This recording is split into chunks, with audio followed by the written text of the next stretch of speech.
தேவனே, பூமியில் உம்முடைய வழியும் எல்லா ஜாதிகளுக்குள்ளும் உம்முடைய இரட்சண்யமும் விளங்கும்படியாய் தேவரீர் எங்களுக்கு இலங்கி எங்களை ஆசீர்வதித்து உம்முடைய முகத்தை எங்கள் மேல் பிரகாசிக்க பண்ணும். தேவனே, ஜனங்கள் உம்மை துதிப்பார்களாக, சகல ஜனங்களும் உம்மை துதிப்பார்களாக. தேவரீர் எங்களுக்கு ஜனங்களை நிதானமாய் நியாயம் தீர்த்து அவர்களை நடத்துவீர். பூமியில் உள்ள ஜாதிகளை நடத்துவீர். ஆதலால் ஜாதிகள் சந்தோஷித்து கம்பீரத்தோടെ மகிழ்வார்கள். தேவரீர் ஜனங்கள் உம்மை துதிப்பார்கள், சகல ஜனங்களும் உம்மை துதிப்பார்களாக. பூமி தன் பலனை தரும். தேவனாகிய எங்கள் தேவனே எங்களை ஆசீர்வதிப்பார். தேவன் எங்களை ஆசீர்வதிப்பார். பூமியின் எல்லைகள் எல்லாம் அவருக்கு பயந்திருக்கும். சங்கீதம் 68. தேவன் எழுந்தருள்வார். அவருடைய சத்துருக்கள் சிதறுண்டு அவரை பாய்க்கிறவர்கள் அவருக்கு முன்பாக ஓடி போவார்கள்.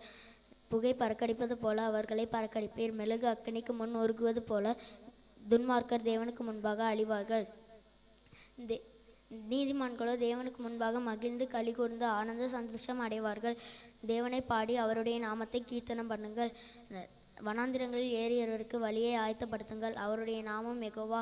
அவருக்கு முன்பாக களி கூறுங்கள். தம்முடைய பரிசுத்த ஸ்தலத்தில் இருந்து வாசஸ்தலத்தில் இருந்து தேவன் திக்கற்ற பிள்ளைகளுக்கு தகப்பனும் விதவைகளுக்கு நியாயம் விசாரிக்கிறவருமாய் இருக்கிறார். தேவன் தனிமையாளருக்கு வீடு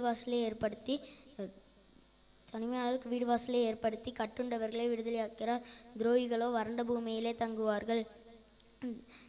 தேவரீர் உம்முடைய ஜனங்களுக்கு முன் சென்று அவாந்திர வழியிலே நடத்தி வருகையில் பூமி அதிர்ந்தது. தேவனாகிய உமக்கு முன்பாக அந்த வானம் பொழிந்தது. இஸ்ரவேலின் தேவனாகிய உமக்கு முன்பாக அந்த சீனாய் மலையும் அசைந்தது. தேவனே, சம்பூர்ண மலையை பெய்ய பண்ணினீர். இழைத்து போன சுதந்திரத்தை திடப்படுத்தினீர். உம்முடைய மந்தை அதிலே தங்கி இருக்கிறது. உம்முடைய தயையினாலே ஏழைகளை பராமரிக்கிறீர். ஆண்டவர் வசனம் தந்தார், அதை பிரசித்தப்படுத்தியவர்கள் கூட்டம் மிகுதி. சேனைகளின் ராஜாக்கள் தத்தளித்து ஓடினார்கள். வீட்டில் இருந்த ஸ்திரீயானவள் கொள்ளை பொருட்களை பங்கிட்டார். நீங்கள் அடுப்பின் அடியில் கிடந்தவர்களாக இருந்தாலும் வெள்ளியினால் அலங்கரிக்கப்பட்டு புறா சிறுகுகள் போலவும் பசும்பொன் நிறமாகிய அதன் சாயலாகவும் இருப்பீர்கள். சர்வ வல்லவர் அதன் ராஜாக்களை சிதறடித்த போது அது சல்மோன் மலையின் உறைந்த மலை போல் வெண்மையாயிற்று. தேவ பர்வதம் பாசான் பர்வதம் போல் இருந்தது. பாசான் பர்வதம் உயர்ந்த சிகரங்கள் உள்ளது. உயர்ந்த சிகரமுள்ள பர்வதங்களை ஏன் துள்ளுகிறீர்கள்? இந்த பர்வதத்தில் வாசமாயிருக்க தேவன் விரும்பினார். ஆம், கர்த்தர் இதிலே என்றென்றைக்கும் வாசமாயிருப்பார். தேவனுடைய ரதங்கள் 10,000 1000 இருக்கிறது. ஆண்டவர் பரிசுத்த ஸ்தலமான சீனாயில் இருந்த வண்ணமாய் அவைகளுக்குள் இருக்கிறார். தேவரீர் உன்னதத்திற்கு ஏறி சிறைப்பட்டவர்களை சிறையாக்கி கொண்டு போனீர். தேவனாகிய கர்த்தர் மனுஷருக்குள் வாசம் பண்ணும் பொருட்டு துரோகிகளாக மனுஷர்களாகவும் வரங்களை பெற்றுக்கொண்டீர். என்னாலும் ஆண்டவருக்கு ஸ்தோத்திரம் உண்டாவதாக. நம்மேல் பாரம் சுமத்தினாலும் நம்மை ரட்சிக்கிற தேவன் அவரே. நம்முடைய தேவன் ரட்சிப்பை அருளும் தேவனாய் இருக்கிறார்.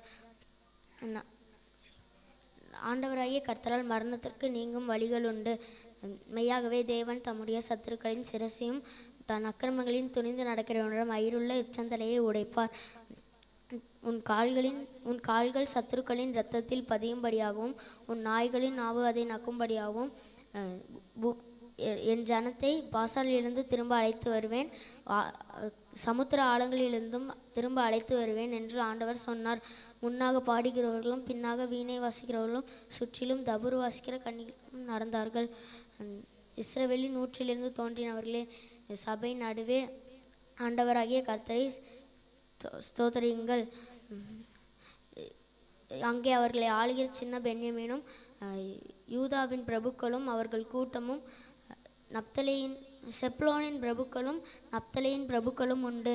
உன் தேவன் உனக்கு பலத்தை கட்டளையிட்டார். என் தேவனே, நீர் எங்கள் நிமித்தம் உண்டு பண்ணியதை திடப்படுத்தும். எருசலேமில் உம்முடைய ஆலயத்தின் நிமித்தம் ராஜாக்கள் உமக்கு காணிக்கை கொண்டு வருவார்கள். சங்கீதம் 89. கர்த்தரின் கிருபைகளை என்றென்றைக்கும் பாடுவேன். உமது உண்மையை தலைமுறை தலைமுறைக்கும் என் வாயினால் அறிவிப்பேன். கிருபைகள் என்றென்றைக்கும் ஸ்திரப்பட்டிருக்கும். உமது உண்மையை வானங்களிலே ஸ்தாபிப்பீர் என்றேன். என்னால் தெரிந்து கொள்ளப்பட்டவனோட கூட உடன்படிக்கை பண்ணி என் தாசனாகிய தாவீதை நோக்கி என்றென்றைக்கும் உன் சந்ததியை நிலைப்படுத்தி தலைமுறை தலைமுறைக்கும் உன் சிங்காசனத்தை ஸ்தாபிப்பேன் என்று ஆணையிட்டேன் என்றீர். கர்த்தாவே, கர்த்தாவே கர்த்தாவே கர்த்தாவே, வானங்கள் உம்முடைய அதிசயங்களை துதிக்கும். பரிசுத்தவான்களின் சபையிலே உம்முடைய உண்மையும் விளங்கும். ஆகாய மண்டலத்தில் கர்த்தருக்கு நிகரானவர் யார்? சங்கீதம் 86. கர்த்தாவே, உமது செவியை சாய்த்து என் விண்ணப்பத்தை கேட்டருளும். நான் சிறுமையும் எளிமையும் ஆனவன்.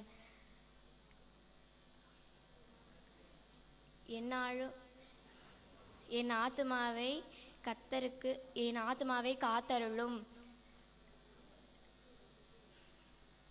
என் ஆத்துமாவை காத்தருளும். நான் பக்தி உள்ளவன்.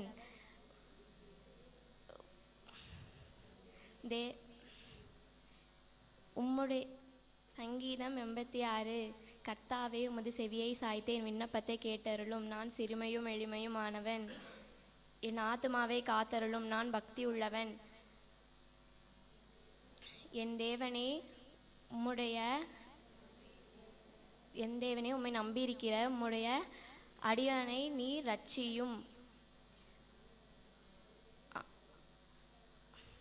ஆண்டவரே,